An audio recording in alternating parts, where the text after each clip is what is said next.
ഓം നമോ ഭഗവതേ വാസുദേവായ. ഗുരുർബ്രഹ്മാ ഗുരുർവിഷ്ണു ഗുരുർദേവോ മഹേശ്വര. ഗുരു സാക്ഷാത് പരം ബ്രഹ്മ തസ്മൈ ശ്രീ ഗുരവേ നമഃ. പീതാംബരം കരവിരാജിത ശംഖചക്രകൗമോദഗീ സരസിജം കരുണാസമുദ്രം രാധാസഹായമതിസുന്ദരമന്ദഹാസം വാതാലയേശമനിശം ഹൃദി ഭാവയാമി. ശ്രീഗുരുവായൂരപ്പാ ശരണം. അഥ ഏകവിംശതിതമോऽധ്യായ. ശ്രീഭഗവാനുവാച. യയേതാന്മത്പഥോ ഹിത്വാ ഭക്തിജ്ഞാനക്രിയാത്മകാൻ ക്ഷുദ്രാൻ കാമാംശ്ചലൈഃ പ്രാണൈർജുഷന്തഃ സംസരന്തി തേ. സ്വേ സ്വേധികാരേ യാ നിഷ്ഠാ സദ്ഗുണപരികീർത്തിതാ വിപര്യയസ്തു ദോഷഃ സ്യാദുഭയോരേഷ നിശ്ചയാ. ശുദ്ധ്യശുദ്ധീ വിധീയേതേ സമാനേഷ്വപി വസ്തുഷു ദ്രവ്യസ്യ വിജിഗിത്സാർത്ഥം ഗുണദോഷൗ ശുഭാശുഭൗ. ധർമാർത്ഥം വ്യവഹാരാർത്ഥം യാത്രാർത്ഥമിതി ചാനഘ. ദർശിതോയം മയാചാരോ ധർമ്മമുദ്വഹതാം ദുരം. ഭൂമ്യം വഗ്നിനിലാകാശ ഭൂതാനാം പഞ്ചധാതവ ആബ്രഹ്മസ്ഥാവരാദീനാം ശാരീരാ ആത്മസംയുതാഃ. വേദേന നാമരൂപാണി വിഷമാണി സമേഷ്വപി ധാതുഷൂദ്ധവ കൽപ്യന്തെ ഏതേഷാം സ്വാർത്ഥസിദ്ധയേ. ദേശകാലാദിഭാവാനാം വസ്തൂനാം അമസത്തമ ഗുണദോഷൗ വിധീയേതേ നിയമാർത്ഥം ഹി കർമ്മണാം. അകൃഷ്ണസാരോ ദേശാനാം അഭ്രണ്യോ ശുചിർഭവേത്. കൃഷ്ണസാരോപ്യസൗ വീര കീകടാ സംസ്കൃതേരിണം. കർമ്മണ്യോ ഗുണവാൻ കാലോ ദ്രവ്യതസ്വതയേവ വാ. യതോ നിവർത്തതേ കർമ്മ സ ദോഷോ കർമ്മകസ്മൃതാ. ദ്രവ്യസ്യ ശുദ്ധ്യശുദ്ധീ ച ദ്രവ്യേണ വചനേന ച സംസ്കാരേണാഥ കാലേന മഹത്വാൽപതയാഥവാ ശക്ത്യാഥവാ ബുദ്ധ്യാ സമൃദ്ധ്യാ ച യഥാത്മനെ അഖം കുർവന്തി ഹി യഥാ ദേശാവസ്ഥാനുസാരതാ. ധാന്യതാർവസ്തിതന്തൂനാം രസതൈജസ്സചർമ്മണാം കാലവായുഗ്നിമൃത്തോയൈഃ പാർത്ഥിവാനാം യുധായുധേ.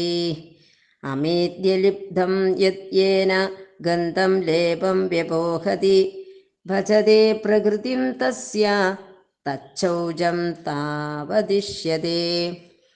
സ്നാനദാനതപോവസ്ഥാവീര്യസംസ്കാരകർമ്മഭിः സ്മൃത്യാ ചാത്മനഃ ശൗചം ശുദ്ധകർമാചരേദ്വിജ.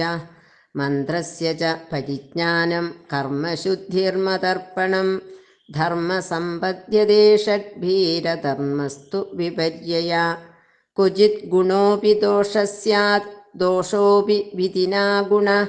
ഗുണദോഷാർത്ഥനിയമസ്തദ്വിധാമേവ ബാധത്തെ. സമാനകർമാചരണം പതിതാനാം ന പാതകം. ഔത്പത്തികോ ഗുണസംഗോ ന ശയാനപതത്യഥാ. യതോ യതോ നിവർത്തേത വിമുച്യേത തതസ്തഥാ. ഏഷ ധർമ്മോ നൃണാം ക്ഷേമ ശോകമോഹഭയാപഹ. വിഷയേഷു ഗുണാദ്യാസ്യാത് പുംസഃ സംഗസ്തതോ ഭവേത്. സംഗാ തത്ര ഭവേത് കാമ കാമാദേവ കലിർനൃണാം. കലേർദുർവിഷഃ ക്രോധസ്തമസ്തമനുവർത്തതേ. തമസാ ഗ്രസ്യതേ പുംസശ്ചേതനാ വ്യാപിനീ ദ്രുതം. തയാ വിരഹിതഃ സാധോ ജന്തുശൂന്യായ കൽപ്പതേ. തതോസ്യ സ്വാർത്ഥവിഭ്രംശോ മൂർച്ഛിതസ്യ മൃതസ്യ ച. വിഷയാഭിനിവേശേന നാത്മാനം വേദനാപരം വൃക്ഷജീവികയാ ജീവൻ വ്യർത്ഥം വസ്ത്രേവ യശ്വസൻ ഫലശ്രുതിരിയം നൃണാം ന ശ്രേയോ രോചനം പരം ശ്രേയോ വിവക്ഷയാ പ്രോക്തം യഥാ ഭൈഷജ്യരോചനം ഉൽപത്യൈവ ഹി കാമേഷു പ്രാണേഷു സ്വജനേഷു ച ആസക്തമനസോ മർത്യ ആത്മനോനർത്ഥഹേതുഷു നതാന വിദുഷസ്വാർത്ഥം ബ്രാഹ്മ്യതോ വൃജിനാധ്വനി കഥം യുജ്യാത് പുനസ്തേഷു താം സ്തമോ വിശദോ ബുധ ഏവം വ്യവസിതം കേചിദവിജ്ഞായ കുബുദ്ധയാ ഫലശ്രുതിം കുസുമിതാം ന വേദജ്ഞാ വദന്തി ഹി കാമിനകൃപണാ ലുബ്ധാ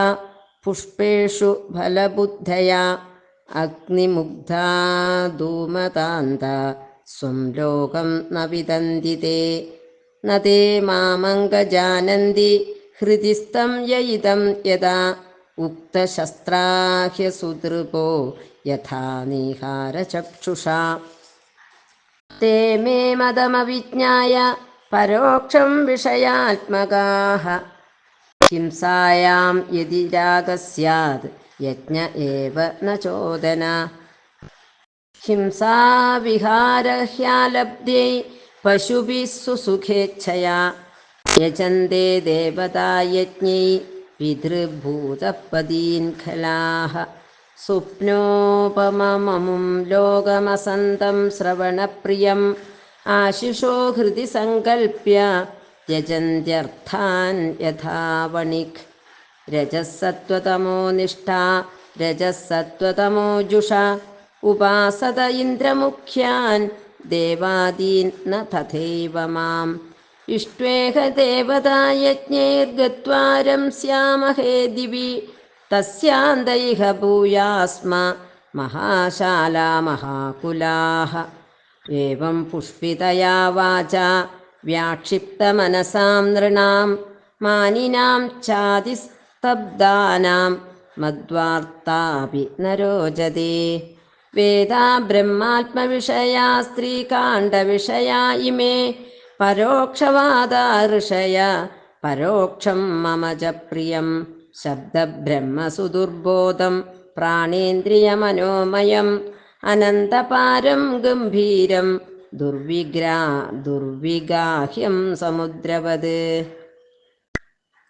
മയോപബൃംഹിതം ഭൂമ്നാ ബ്രഹ്മണാനന്ദശക്തിനാ ഭൂതേഷു ഘോഷരൂപേണ വിശേഷൂർണേവ ലക്ഷ്യത്തെ യഥോർണനാഭിർഹൃദയാദൂർണാമുദ്വമദേ മുഖാത് ആകാശാത് ഘോഷവാൻ പ്രാണോ മനസാ സ്പർശരൂപിണാ ഛന്ദോമയോ മൃതമയ സഹസ്രപദവിം പ്രഭോ ഓങ്കാരാത് വ്യഞ്ജിതസ്പർശസ്വരോഷ്മാന്തസ്ഥഭൂഷിതാം വിചിത്രഭാഷാവിദതാം ഛന്ദോഭിശ്ചതുരുത്തരൈ അനന്തപാരാം ബൃഹതിം സൃജത്യാക്ഷിപതേ സ്വയം ഗായത്യുഷ്ണേഗനുഷ്ടുപ്ച ബൃഹതി പങ്ക്തിരേവ ച ത്രിഷ്ടുബ്ജഗത്യതി ഛന്ദോ ഹ്യത്യഷ്ട്യതി ജഗദ്വിരാട് കിം വിദത്തേ കിമാചഷ്ടേ കിമനൂദ്യ വികൽപ്പയേത് ഇത്യസ്യാ ഹൃദയം ലോകേ നാന്യോ മദ്വേദ കശ്ചന മാം വിദത്തേ അഭിദത്തേ മാം വികൽപ്യോപോഹ്യതേ ത്വഹം ഏതാവാൻ സർവവേദാർത്ഥ ശബ്ദ ആസ്ഥായ മാം പിതാം മായാമാത്രമനൂധ്യാന്തേ പ്രതിഷിധ്യ പ്രസീദതി. ശ്രീഹരയേ നമ. ഇതി ശ്രീമദ്ഭാഗവതേ മഹാപുരാണേ പാരമഹംസ്യാം സംഹിതായാം ഏകാദശസ്കന്ധേ ഏകവിംശതിതമോധ്യായഃ. സർവത്ര ഗോവിന്ദനാമസങ്കീർത്തനം. ഗോവിന്ദ ഗോവിന്ദ. കൃഷ്ണോ രക്ഷതു മാം ചരാചരഗുരു. കൃഷ്ണം നമസ്യേ സദാ. കൃഷ്ണേനൈവ സുരക്ഷിതോഹമസകൃത്. കൃഷ്ണായ ദത്തം മന. കൃഷ്ണാദേവ സമുദ്ഭവോ മമ വിഭോ കൃഷ്ണസ്യ ദാസോസ്മ്യഹം കൃഷ്ണേ ഭക്തിരജഞ്ജലാസ്തു ഭഗവൻ ഹേ കൃഷ്ണ തുഭ്യം നമാം പീതാംബരം കരവിരാജിതശംഖചക്രകൗമോദഗീ സരസിജം കരുണാസമുദ്രം രാധാസഹായമതിസുന്ദരമന്ദഹാസം വാതാലയേശമനിശം ഹൃദി ഭാവയാമി. ശ്രീഗുരുവായൂരപ്പാ ശരണം. ഗുരുർബ്രഹ്മ ഗുരുർവിഷ്ണു ഗുരുർദേവോ മഹേശ്വര ഗുരു സാക്ഷാത് പരബ്രഹ്മ തസ്മൈ ശ്രീ ഗുരവേ നമഃ. ഓം നമോ ഭഗവതേ വാസുദേവായ. ഏകാദശസ്കന്ധം 21 അധ്യായം. ഭഗവാൻ പറയാണ്, ഗുണദോഷങ്ങളെ വ്യവസ്ഥപ്പെടുത്താൻ വേണ്ടിയിട്ട് 3 യോഗങ്ങളെ കഴിഞ്ഞ അധ്യായത്തിൽ വിവരിച്ചു. ജ്ഞാനിക്കും ഭക്തനും ഗുണദോഷഭേദ ബുദ്ധി അവസാനത്തിൽ ഇല്ലാണ്ടാവണു. കർമ്മം അഭ്യസിക്കുന്നവർക്ക് ആദ്യം ഗുണദോഷഭാവന ഉണ്ടാവും. അതുകൊണ്ട് നിത്യനൈമിത്തിക കർമ്മങ്ങൾ ചിത്തശുദ്ധിക്കായിട്ട് ചെയ്യുമ്പോൾ ഗുണകർമ്മങ്ങളായിട്ടും അവയെ ഉപേക്ഷിക്കുക, നിഷിദ്ധകർമ്മങ്ങൾ ചെയ്യുക എന്നൊക്കെ അശുദ്ധ ആയതുകൊണ്ട് ദോഷങ്ങളായിട്ടും പറയണു. ദോഷങ്ങളെ തീർക്കുന്ന പ്രായശ്ചിത്ത കർമ്മങ്ങൾ ഗുണങ്ങളെന്നും പറയണു. തന്നോട് ചേരുന്നതാണ് ജീവികളുടെ മുഖ്യമായിട്ടുള്ള കൃത്യം. അതിന് ഉപകരിക്കുന്ന ഭക്തി, ജ്ഞാനം, കർമ്മം എന്നീ 3 മാർഗങ്ങളാണ്. ഇവയിൽ ഒന്നിനെയും ആശ്രയിക്കാതെയും അതിനാൽ അശാന്തരായും എപ്പോഴും ഇന്ദ്രിയങ്ങളെ തൃപ്തിപ്പെടുത്താൻ ഉത്സാഹിച്ച് ഓരോ വിഷയങ്ങൾ സമ്പാദിക്കാനായി ശ്രമിച്ചുകൊണ്ടിരിക്കുന്നവര് നാനാവിധ യോനികളിൽ ജനിക്കുന്നു. കുറെ കാലം ജീവിക്കുന്നു, മരിക്കുന്നു, പിന്നെയും ഇത് തന്നെ ആവർത്തിക്കുന്നു. അതുകൊണ്ട് അവർ സംസാരികളായിട്ട് പറയണു. ഒരു കർമ്മം തന്നെ ചിലർക്ക് ഗുണം, മറ്റു ചിലർക്ക് ദോഷം. ഇതെങ്ങനെയാണ് വരുന്നത്?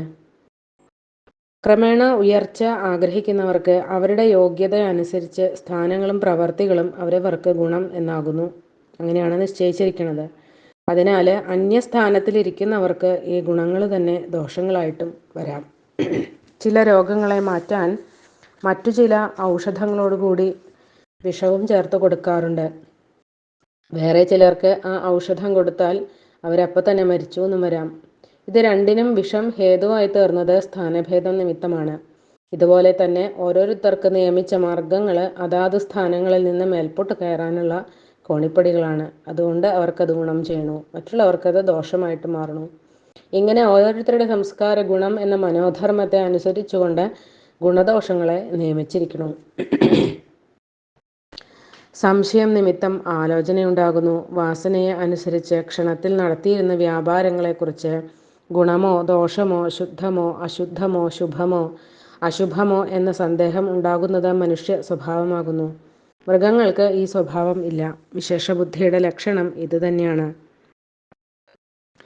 ഒരു പദാർത്ഥം യോഗ്യമോ അയോഗ്യമോ എന്നുള്ള ആലോചനയുള്ളവൻ എല്ലാ പദാർത്ഥങ്ങളെയും ഒരുപോലെ സ്വീകരിക്കാതെ യോഗ്യമെന്ന് തോന്നുന്ന പദാർത്ഥത്തെ മാത്രം സ്വീകരിക്കും. ഈ ബുദ്ധി സ്വാഭാവിക പ്രവൃത്തിയെ തടസ്സപ്പെടുത്തുന്നു. ഗുണദോഷങ്ങളുടെ ബാധയില്ലാതെ എപ്പോഴും ഒരുവിധമായി തന്നെ ഇരിക്കുന്ന സ്ഥിരമാർഗം കണ്ടെത്തുമ്പോൾ ഈ കൽപ്പന അവസാനിക്കുന്നു. അവയിലെ ശുദ്ധിയും അശുദ്ധിയും നിശ്ചയിച്ചത് ധർമ്മത്തിന് വേണ്ടിയിട്ടാണ്. ശുദ്ധത്താൽ ധർമ്മം, അശുദ്ധത്താൽ അധർമ്മം. ഗുണദോഷങ്ങളെ കൽപ്പിച്ചത് വ്യവഹാരത്തിന് വേണ്ടിയിട്ടാണ്. ലോകയാത്ര നിർവഹിക്കാൻ വേണ്ടി ശുഭാശുഭങ്ങളെയും നിശ്ചയിച്ചു. ദോഷമുണ്ടെങ്കിലും ആപത്തിലെ ശരീരത്തെ നിർവഹിക്കാൻ മാത്രമുള്ള പദാർത്ഥ സ്വീകാര്യം ദോഷമല്ല. അധികം സ്വീകരിക്കുന്നത് പാപമാണെന്നും ധർമ്മഭാരത്തെ വഹിച്ചിരിക്കുന്ന ഞാൻ ലോകഹിതത്തിനായിട്ട് നിശ്ചയിച്ചു. സാധാരണന്മാരെ ക്രമപ്പെടുത്താനുള്ള ഈ നിശ്ചയം ഭക്തന്മാരെയും ജ്ഞാനികളെയും ബാധിക്കില്ല. ബ്രഹ്മാവ് മുതൽ സ്ഥാവരം വരെയുള്ള സർവവും ഭൂതങ്ങൾ തന്നെ. എല്ലാവരുടെയും ദേഹം ഭൂമി, ജലം, അഗ്നി, വായു, ആകാശം എന്ന പഞ്ചധാതുക്കൾ കൊണ്ടുണ്ടാക്കിയത് തന്നെ. അചേതനമായ ദേഹവും അതിൽ ചൈതന്യ സംബന്ധവും എല്ലാവർക്കും ഒപ്പം തന്നെ. ചേതനവും ഭൂതങ്ങളും എല്ലാവരിലും ഒരുപോലെയായിരിക്കുന്നതിനാൽ പ്രകൃത്യ ഒരുവന് ഉയർച്ചയോ മറ്റൊരുവന് താഴ്ചയോ ഇല്ല. സർവപ്രാണികൾക്കും ഐക്യരൂപമുണ്ട്. ഹേ ഉദ്ധവ, ഈ പ്രാണികൾക്ക് പ്രകൃതിയെ അടക്കി പുരുഷാർത്ഥങ്ങൾ സമ്പാദിക്കാനുള്ള ശക്തി ജനിപ്പിക്കാൻ വേണ്ടി വസ്തുക്കൾ തുല്യങ്ങളായിരിക്കെ വ്യത്യസ്തങ്ങളായിട്ടുള്ള നാമരൂപങ്ങൾ വേദം കൽപ്പിച്ചിരിക്കുന്നു. ദേഹങ്ങൾക്ക് മാത്രമല്ല, ദേശം, കാലം, പദാർത്ഥം, ധാന്യം എന്നീ സകല വസ്തുക്കൾക്കും നാമരൂപ ഭേദങ്ങളെ നിയമിച്ചിരിക്കുന്നത് സ്വാഭാവികഗതികളെ ക്ലിപ്തമായ ആചാരത്തിൽ വരുത്തി പ്രവൃത്തിയെ അവസാനിപ്പിച്ച് നിവൃത്തിയിൽ പ്രവേശിപ്പിക്കാൻ തന്നെയാണ്. ദേശങ്ങളിൽ വെച്ച് കൃഷ്ണമൃഗം ഇല്ലാത്ത ദേശം അശുചിയാകുന്നു. ബ്രാഹ്മണ ഭക്തിയില്ലാത്ത ജനങ്ങളുടെ നിവാസസ്ഥാനമായ ദേശം അത്യന്തം അശുചിയാണ്. കൃഷ്ണമൃഗമുണ്ടെന്നിരിക്കലും സൽപുരുഷന്മാരില്ലാത്തതും കീകടമെന്ന് പേരുള്ളതും അഴിച്ചുതെളിച്ച് ശുദ്ധിപ്പെടുത്താത്തതും ഊഷരവുമായ സ്ഥലങ്ങളൊക്കെ അശുദ്ധങ്ങളാകുന്നു. കാലത്തിൻ്റെ ശുഭാശുഭങ്ങൾ കാണിക്കുകയാണ്. പിന്നെ ആവശ്യമുള്ള സാധനങ്ങൾ സിദ്ധിക്കുന്നത് കൊണ്ടോ സ്വതേ തന്നെയോ സുഖം തോന്നുന്ന കാലം കർമ്മത്തിന് പറ്റിയതാകയാൽ ശുഭകാലമാകുന്നു. സാധനങ്ങൾ കിട്ടാത്തത് കൊണ്ടോ മറ്റോ കർമ്മത്തിന് ഉചിതമല്ലാത്ത കാലം അശുഭമാകുന്നു. സൂതക മുതലായവ ഉണ്ടായാൽ 10 ദിവസത്തിന് അശുചി അധികം ഉണ്ടാകാവുന്നതിനാൽ കർമ്മത്തിന് യോഗ്യമായ കാലമല്ലാത്തതുകൊണ്ട് ആ കാലത്തെ ദോഷകാലം എന്ന് നിശ്ചയിക്കപ്പെട്ടിരിക്കുന്നു. പദാർത്ഥത്തിന് മറ്റൊരു പദാർത്ഥം കൊണ്ടും വാക്കുകൊണ്ടും പരിഷ്കാരം കൊണ്ടും കാലം കൊണ്ടും വലുത് ചെറുത് എന്ന ഭേദം കൊണ്ടും ശുദ്ധിയും അശുദ്ധിയും ഉണ്ടാകുന്നു.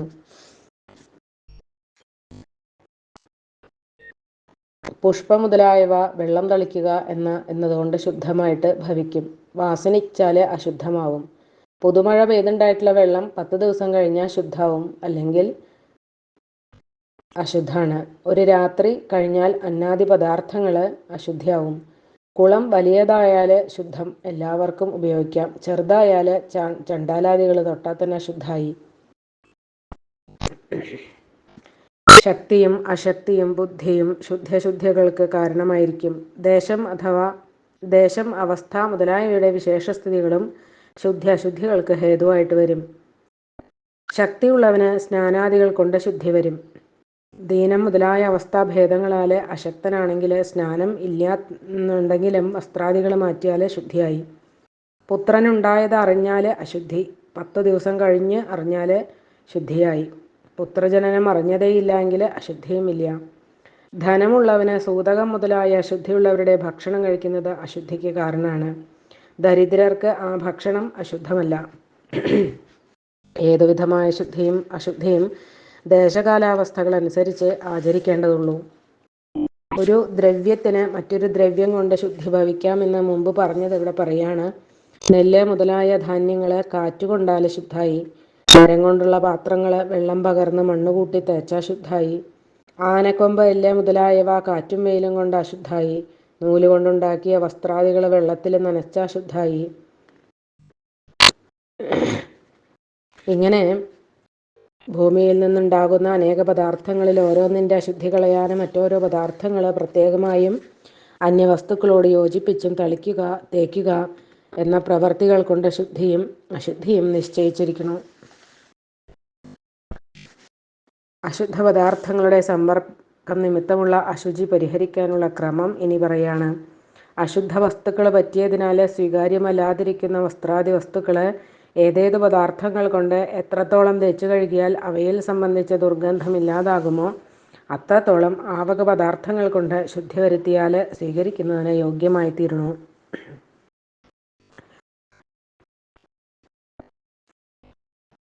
കുളിക്കുക, സൽപാത്രങ്ങളിൽ വല്ലതും കൊടുക്കുക, ബാല്യാവസ്ഥയിലായിരിക്കുക, ശക്തി ഉണ്ടായിരിക്കുക, ഉപനയനം കഴിഞ്ഞിരിക്കുക എന്നീ പ്രവർത്തികൾ കൊണ്ടും എന്നെ സ്മരിക്കുന്നത് കൊണ്ടും ആത്മാവിൻ്റെ ശുദ്ധി ഉണ്ടാവുന്നു. ശുദ്ധനായിട്ട് പ്രവൃത്തിയെ ആചരിക്കണം. ജ്ഞാനിയായ ഗുരുവിൽ നിന്നും ഗ്രഹിച്ച് അർത്ഥം നന്നായി അറിഞ്ഞാൽ മന്ത്രത്തിന് ശുദ്ധിയായി. ഈശ്വരനായ എൻ്റെ പ്രീതിക്കായിട്ട് ചെയ്യുന്നത് തന്നെ കർമ്മത്തിൻ്റെ ശുദ്ധി. ഇങ്ങനെ ദേശം, കാലം, ദ്രവ്യം, കർത്താവ്, മന്ത്രം, കർമ്മം ഈ 6ഉം ശുദ്ധമായിരുന്നാൽ ധർമ്മം, അതല്ലെങ്കിൽ അധർമ്മമാണ് ഫലം. ചിലയിടത്ത് ഗുണമായ സംഗതി തന്നെ മറ്റു ചില ദിക്കിൽ ദോഷമാവുന്നു. അപകടത്തിൽ അകപ്പെട്ടവന് പ്രതിഗ്രഹം ദോഷമല്ല. പാപത്തില്ലാത്ത അവസരത്തിൽ പ്രതിഗ്രഹം ദോഷമാണ്. ശക്തിക്കനുസരിച്ച് പ്രവൃത്തി ഒരുവന് ഗുണം തന്നെയാണ്.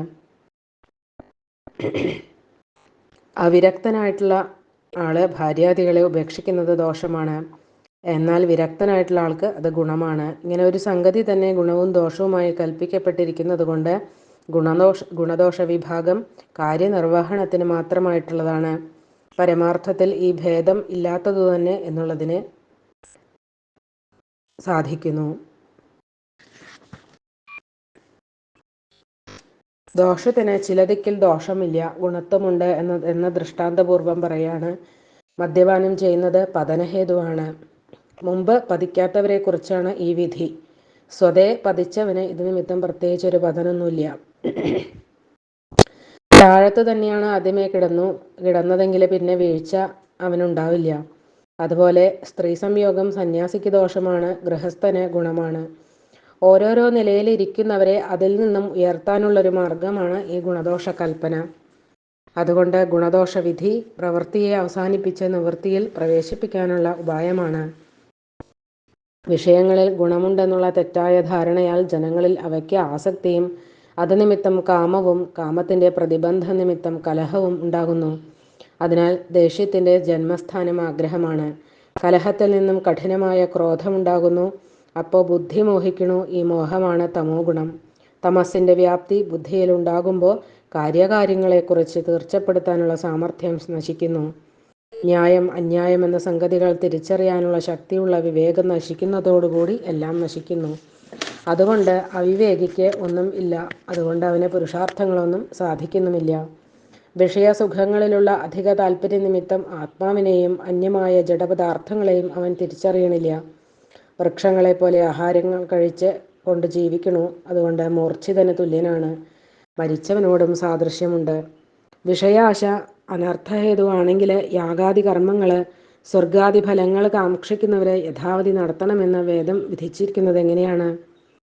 സ്വർഗാദി ഫലം സിദ്ധിക്കും എന്ന് പറയുന്ന ഫലശ്രുതി കേവലം ബഹിർമുഖമായവർക്കും സൽക്കർമ്മങ്ങളിലും ക്രമേണ നിഷ്കാമ കർമാനുഷ്ഠാനത്തിലും ശ്രദ്ധ ജനിപ്പിച്ച് അവരെ പരമപുരുഷാർത്ഥമായ മോക്ഷം പ്രാപിപ്പിക്കണം എന്നുള്ള ആന്തരവിചാരത്തോടു കൂടിയതാണ്.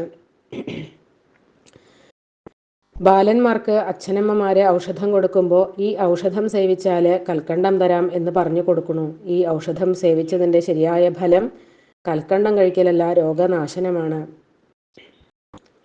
അതുപോലെയാണ് വേദത്തിൽ കാണുന്ന ഫലശ്രുതി. വേദത്തിൻ്റെ ആശയം അഗാധമാണ്. കേട്ട ഉടനെ തോന്നുന്ന അർത്ഥത്തിന് ചേർച്ചക്കേടുണ്ടെന്ന് തോന്നുമ്പോൾ ആന്തരമായ അർത്ഥം എന്തെന്ന് ആലോചിക്കുന്നവർക്ക് അതിൻ്റെ സാരം ധരിക്കാൻ സാധിക്കും. അതിനാൽ പ്രവൃത്തിയിൽ നിന്ന് ക്രമേണ ഉയർത്തി പരമശ്രേയസ്സിനെ പ്രാപിപ്പിക്കാൻ തന്നെയാണ് കർമ്മകാണ്ഡത്തിൻ്റെ നിശ്ചയം.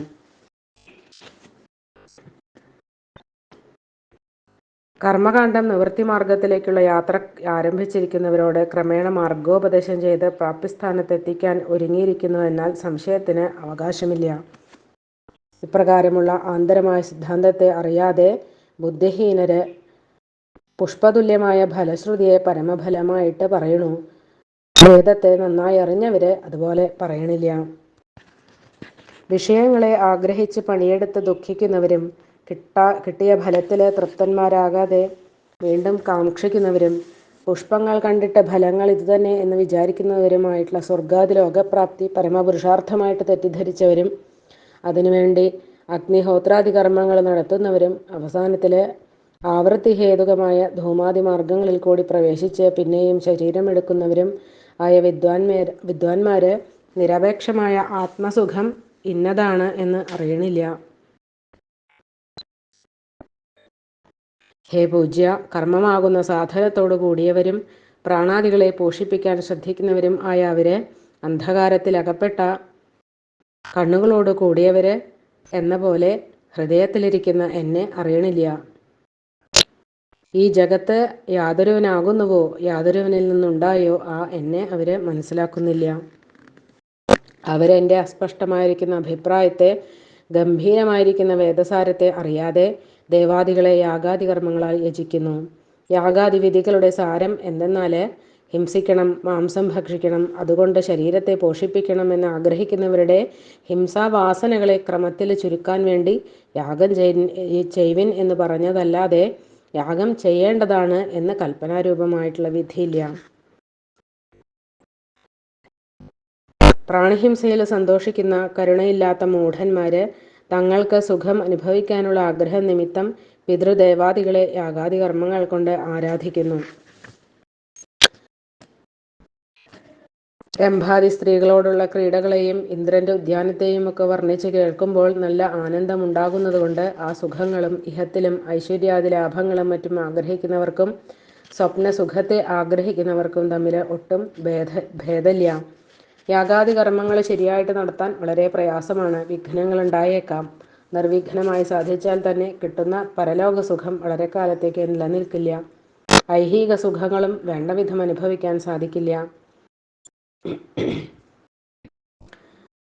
രജസ്, രജോഗുണം, സത്വഗുണം, തമോഗുണം എന്നീ 3 ഗുണങ്ങളിൽ ഏതൊന്ന് ബുദ്ധിയിൽ അധികരിച്ചിരിക്കുന്നുവോ അതിനനുസരിച്ച് രജസ്, സത്വം, തമസ് എന്നീ ഗുണങ്ങൾക്ക് അധീനരായിരിക്കുന്ന ഇന്ദ്രാദി ദേവന്മാരെ ഭജിക്കുന്നു.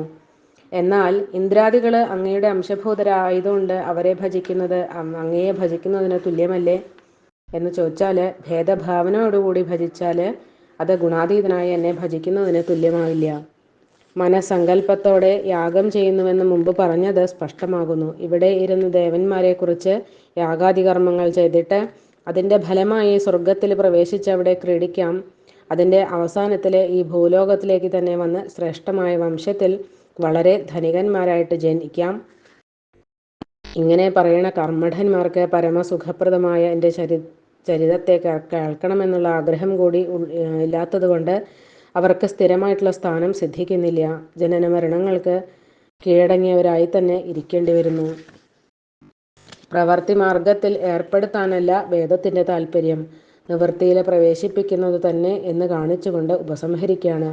വേദത്തിലുള്ള കർമ്മകാന്ഡം, ദേവതാകാന്ഡം, ബ്രഹ്മകാന്ഡം വേദത്തിലുള്ള കർമ്മകാന്ഡം, ദേവതാകാന്ഡം, ബ്രഹ്മകാന്ഡം ഇങ്ങനെ 3 വിഭാഗങ്ങളുടെയും താല്പര്യം ഒന്നു തന്നെയാണ്. ബ്രഹ്മചൈതന്യം ഒന്നു തന്നെ. സകല ചരാചരങ്ങളിലും ആത്മാവായിരിക്കുന്നു. അന്യമായിട്ട് ഒന്നും ഇല്ല. ചെളിയുള്ളതും ഇല്ലാത്തതുമായ 2 കണ്ണാടികളുടെ മുമ്പിൽ ഒരു പദാർത്ഥം വെച്ചാൽ രണ്ടിലും ഒരേ വിധം പ്രതിഫലിക്കാതെ സ്പഷ്ടാസ്പഷ്ട രൂപേണ പ്രതിഫലിക്കുന്നത് വസ്തുദോഷമല്ല. ഉൾക്കൊള്ളാനുള്ള സാമർഥ്യം 2 കണ്ണാടിക്കും ഒരേപോലെ അല്ലാത്തതുകൊണ്ടാണ്. അതുപോലെ വേദാർത്ഥം ശരിയായി ധരിക്കാത്തത് അന്ധഃകരണത്തിലുള്ള രാഗാദി മാലിന്യം കൊണ്ടാണ്. വേദം അറിയാൻ ഏറ്റവും പ്രയാസമാണ്. പ്രാണൻ, ഇന്ദ്രിയം, മനസ്സ് ഇവയുടെ സ്വരൂപത്തിലിരിക്കുന്ന സമുദ്രം എന്ന പോലെ കരകാണാത്തതും ആഴമേറിയതും പ്രവേശിക്കാൻ കഴിയാത്തതും ആകുന്നു. ബ്രഹ്മം ശബ്ദരൂപമായി വിളങ്ങുന്നതിനാൽ വേദത്തെ ബ്രഹ്മമെന്നും ശബ്ദമെന്നും ശബ്ദബ്രഹ്മമെന്നും പറയുന്നു. ശബ്ദം സൂക്ഷ്മം സ്ഥൂലം എന്ന ഭേദേന 2 തരത്തിൽ. അതുകൊണ്ട് ശബ്ദത്തിൻ്റെ സ്വരൂപവും അർത്ഥവും ധരിക്കാൻ വളരെ പ്രയാസമാണ്. ആദ്യം ആ സൂക്ഷ്മശബ്ദം പ്രാണസ്വരൂപമായി ഭവിച്ചപ്പോൾ അതിന് പര എന്ന് പേര്, പിന്നെ മനോമയമായി തീർന്നപ്പോൾ പശ്യന്തി എന്ന് പേര്, പിന്നെ വാഗീന്ദ്രിയമായി വാക്കിനെ പ്രകാശിപ്പിക്കുന്ന സ്ഥിതിയിലെത്തിയപ്പോൾ മധ്യമ എന്ന് പേര്. ശബ്ദം വാഗീന്ദ്രിയത്തിൽ കൂടി പുറത്തേക്ക് പ്രസരിക്കുമ്പോൾ ശ്രോത്രേന്ദ്രിയത്തിന് വിഷയമാകുമ്പോൾ അതിന് വൈഖരി എന്ന് പേര്. ഒരു ശരീരത്തിലെ പ്രാണനിരിക്കുന്ന അനുഭവം എല്ലാവർക്കും ഉണ്ടല്ലോ. സർവ്വശരീരങ്ങളിലും ഇരിക്കുന്ന പ്രാണന്റെ ഒട്ടാകെയുള്ള തുകയ്ക്ക് സമഷ്ടി പ്രാണൻ എന്ന് പറയുന്നു. ഈ സമഷ്ടി പ്രാണന് കാലം, ദേശം എന്നിവയാൽ പരിച്ഛേദമില്ലാത്തതുകൊണ്ട് അനന്തഭാരം എന്ന് പറയാം. അതുകൊണ്ട് പ്രാണസ്വരൂപമായിരിക്കുന്ന പര എന്ന ശബ്ദബ്രഹ്മം അനന്തഭാരമാകുന്നു. അതിൻ്റെ അർത്ഥവും സാധാരണ ബുദ്ധി കൊണ്ടറിയാൻ കഴിയാത്ത വിധം ആഴത്തിലുള്ളതാണ്.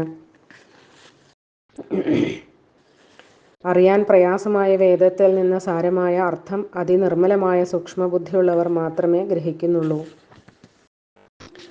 അന്തര്യാമിയായിരിക്കുന്നുവെങ്കിലും അപരിച്ഛിന്നനായി വികാരരഹിതനായി അനന്ത ശക്തിമാനായി മുകളിൽ വിവരിച്ച ശബ്ദത്തിൽ അധിവസിക്കുന്ന ഞാൻ സകല ഭൂതങ്ങളിലും നാദരൂപേണ സ്ഥിതി ചെയ്യുന്നുവെന്ന് അതിസൂക്ഷ്മബുദ്ധികളായ മനീഷികൾ മാത്രം ധരിക്കുന്നു. താമരത്തണ്ടിനുള്ളിൽ എത്രയും സൂക്ഷ്മമായിരിക്കുന്ന നൂലെന്ന പോലെ ദേഹാന്തർഭാഗത്തിൽ ശബ്ദരൂപേണ ഞാൻ വസിക്കുന്നുവെന്ന് അന്തർലക്ഷ്യത്തിൽ മനസ്സിരുത്താൻ ശക്തിയുള്ള യോഗികളെ തിരിച്ചറിയും. 8 കാലി ഉള്ളിൽ നിന്ന് മുഖത്തിൽ കൂടി നൂലിനെ എങ്ങനെയാണോ പുറത്തേക്ക് പുറപ്പെടുവിക്കുന്നത്, നാദരൂപനായ പ്രാണൻ ആകാശത്തിൽ നിന്ന് സ്പർശരൂപിയായിരിക്കുന്ന മനസ്സിൽ കൂടി വാക്കിനെ സൃഷ്ടിക്കുന്നു. വേദരൂപനും മോക്ഷസ്വരൂപനും സർവത്തെയും സൃഷ്ടിക്കാൻ സമർത്ഥനും ആയ ഹിരണ്യഗർഭൻ ഓങ്കാരത്തിൽ നിന്ന് ഉണ്ടായ സ്പർശങ്ങൾ, സ്വരങ്ങൾ, ഊഷ്മാക്കൾ, അന്തസ്ഥങ്ങൾ ഇവയാൽ അലങ്കരിക്കപ്പെട്ടതും അനേക മാർഗങ്ങളെ പ്രാപിച്ചതുമായ വാക്കിനെ സൃഷ്ടിക്കുന്നു. വൈദികം, ലൗകികം എന്നിങ്ങനെ നാനാവിധ ഭേദങ്ങളോട് കൂടിയതും ക്രമേണ 14 അക്ഷരങ്ങളുടെ അഭിവൃദ്ധിയോടുകൂടിയതുമായ ഛന്ദസ്സുകളുള്ളതും പരിച്ഛേദിക്കാൻ കഴിയാത്ത വിധത്തിൽ അത്ര മഹതിയും ആയിരിക്കുന്ന വാക്കിനെ ഭഗവാൻ തന്നെ സൃഷ്ടിക്കുകയും സംഹരിക്കുകയും ചെയ്യുന്നു. മേൽപ്പറഞ്ഞ ഛന്ദസ്സുകളിൽ 24 അക്ഷരങ്ങളോട് കൂടിയത് ഗായത്രി. പിന്നെ ക്രമേണ 14 അക്ഷരങ്ങൾ അധികരിക്കും. എന്തിനാൽ 28 അക്ഷരമുള്ളത് ഉഷ്ണിക്ക്, 32 അനുഷ്ടുപ്പ്, ബൃഹതി, പങ്ക്തി, തൃഷ്ടുപ്പ്, ജഗതി, അതിഛന്ദസ്, അത്യഷ്ടി, അതിജഗതി, അതിവിരാട് ഇങ്ങനെയുള്ള ഛന്ദസ്സുകളോട് കൂടിയതാണ് ശബ്ദബ്രഹ്മം. വാക്കുകളുടെ സ്വരൂപ വലിപ്പത്തെ തന്നെ അറിയാൻ കഴിയില്ല എന്ന് കാണിക്കാനായിട്ടാണ് ഛന്ദസ്സുകളെ പറ്റി പറഞ്ഞത്.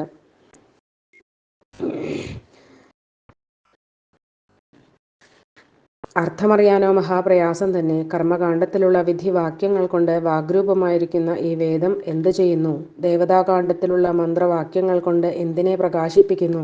ജ്ഞാനകാണ്ഡത്തിൽ എന്തിനെ ഉദ്ദേശിച്ചാണ് നിഷേധാർത്ഥത്തെ കൽപ്പിച്ചത് എന്നീ വിധമുള്ള ആന്തരാഭിപ്രായത്തെ ഞാനല്ലാതെ ലോകത്തിൽ ജൈമിന്യാദികളായ മഹർഷിമാർ ആരും അറിഞ്ഞിട്ടില്ല. എന്നെ യജ്ഞരൂപനായി കൽപ്പിക്കുന്നു, എന്നെ പറയുന്നു, ഭേദമായി കാണിച്ചിട്ട് ഞാൻ തന്നെ നിഷേധിക്കപ്പെടുന്നു. വേദം എന്നെ ആശ്രയിച്ചിട്ട് ഭേദത്തെ മായാമാത്രമെന്നു കാട്ടിയിട്ട് തള്ളിക്കളഞ്ഞിട്ട് അവസാനത്തില് പ്രസാദിക്കുന്നു. ഇതുമാത്രമാണ് സർവ വേദസാരം. കർമ്മകാണ്ഡത്തിൽ യജിക്കേണ്ടതിനുള്ള ദേവതയായിട്ട് എന്നെ കാട്ടിക്കൊടുക്കുന്നു. ദേവതാകാണ്ഡത്തിൽ എല്ലാവർക്കും ഭജിക്കാനുള്ള ദേവനായിട്ട് നിർദ്ദേശിക്കുന്നു. ജ്ഞാനകാണ്ഡത്തിലെ ആകാശാദി സർവഭൂതങ്ങളും എന്നിൽ നിന്നുണ്ടായി, ഞാനല്ലാതെ മറ്റൊന്നുമില്ല എന്ന് കാണിക്കുന്നു. സർവഥാ വിഷയവാസനകളെ ഉപേക്ഷിച്ച് സർവന്തര്യാമിയായിരിക്കുന്ന എന്നെ പ്രാപിക്കാനുള്ള വഴികൾ ഉപദേശിക്കുന്നത് തന്നെ വേദത്തിൻ്റെ ആന്തരതത്വം എന്ന് ഉദ്ധവനോട് ഭഗവാൻ അരുളി ചെയ്തു എന്ന് പറഞ്ഞുകൊണ്ടാണ് ഈ അധ്യായം സമർപ്പിക്കുന്നത്. എൻ്റെ വാക്കുകൾ ഭഗവാന്റെ പാതാരവിന്ദങ്ങളിൽ സമർപ്പിക്കണു. സർവത്ര ഗോവിന്ദനാമ സങ്കീർത്തനം. ഗോവിന്ദ ഗോവിന്ദ.